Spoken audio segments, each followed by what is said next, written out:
Out of all lizards, the iguana is probably one of the most instantly recognizable lizards. This American lizard is commonly featured in movies and TV shows. It's best known for the green iguana and the marine iguana, the world's only marine lizard.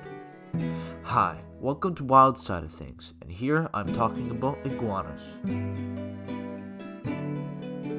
Iguanas are primarily found in the tropical parts of the Americas. Their native range stretches from southern Mexico all the way to northern Argentina. Native populations can also be found in the surrounding islands, including the Caribbean and Galapagos. Throughout their native range, they can be found in a variety of habitats, such as deserts, rainforests, and mountains. Due to the exotic pet industry, iguanas have been introduced into Florida and have become a nuisance to both the native ecosystems and humans. Iguanas have been found to damage infrastructure by digging beneath the support of buildings, causing them to collapse. Iguanas have been outcompeting native lizard species and destroying plant populations. They have also been found to carry potentially deadly diseases for local wildlife.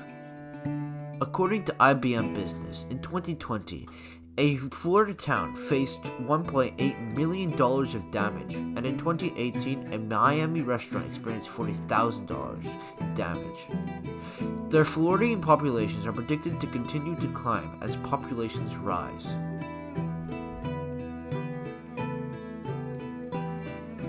Iguanas are herbivores, eating primarily the flowers, fruits, and leaves off trees. The marine iguana, as being aquatic, eats almost exclusively algae and seaweed. Terrestrial species play an extremely important role in their native ecosystems. They're seed dispersers.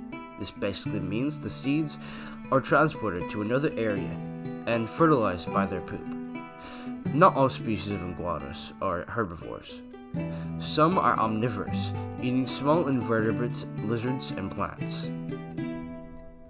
Most of the iguana's predators are birds of prey such as hawks or owls. To combat this, iguanas have a third eye on the top of their head called a parietal eye. These third eyes are surprisingly common for reptiles, being found in many types of lizards, snakes, and even some dinosaurs might have had them. The third eye itself is very simple, only detecting shadows. This is still helpful as it allows them to sense predators from above. Other predators include snakes and humans. All iguanas belong to the family Iguanidae, a family which contains 70 genera and 700 to 800 species. However, only 45 species are actually referred to as iguanas. The best known species is the green iguana, whose scientific name is quite literally just iguana iguana. One of the oldest known fossils of an iguana is of Iguana sulamerica, a lizard which lived 80 million years ago in what is now South America. Online data for iguana evolution is fairly lacking and is mostly focused on the marine iguana, so I will just move on to adaptations. I've already talked about the third eye that detects airborne predators, but what happens when that predator attacks? When a predator attacks an iguana, they can still defend themselves. With sharp teeth and claws, they can scratch at their predator. Along with this, iguanas are capable of using their tail as a whip to fight off oncoming predators. When all else fails, they can detach their tails as a getaway and distraction to predators. As per expected for a reptile, iguanas are cold-blooded, which doesn't mean they're literally cold-blooded. It just means that they rely on other forces such as the sun to create heat. As an adaptation, iguanas are capable of changing to a darker color to absorb more heat. This is actually very common for many lizards. Beta dragons and Gila monsters are also able to change colors to absorb more heat.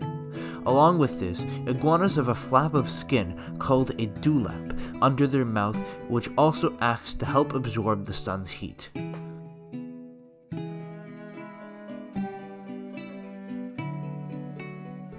Just like every other reptile, iguanas are egg layers.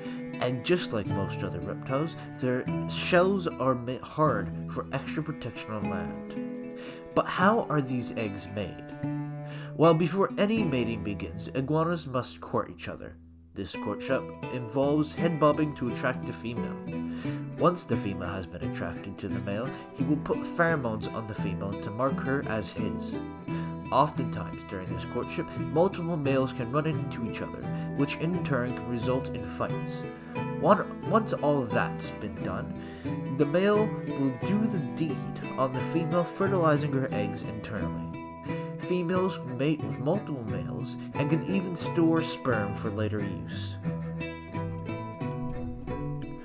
After 65 days, the eggs will be ready to hatch. The females will find a spot to begin digging so she can bury the eggs underground.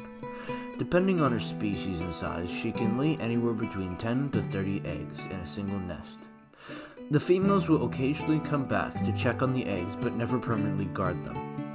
After 80 to 160 days, the babies will begin to hatch. They use a special tooth called a cuncle, which is made to crack open the eggs. The juvenile stage of iguanas are their most vulnerable stage. They're small and relatively easy to catch, which is why many don't make it to adulthood. If they survive, they will live an average lifespan of 8 years in the wild.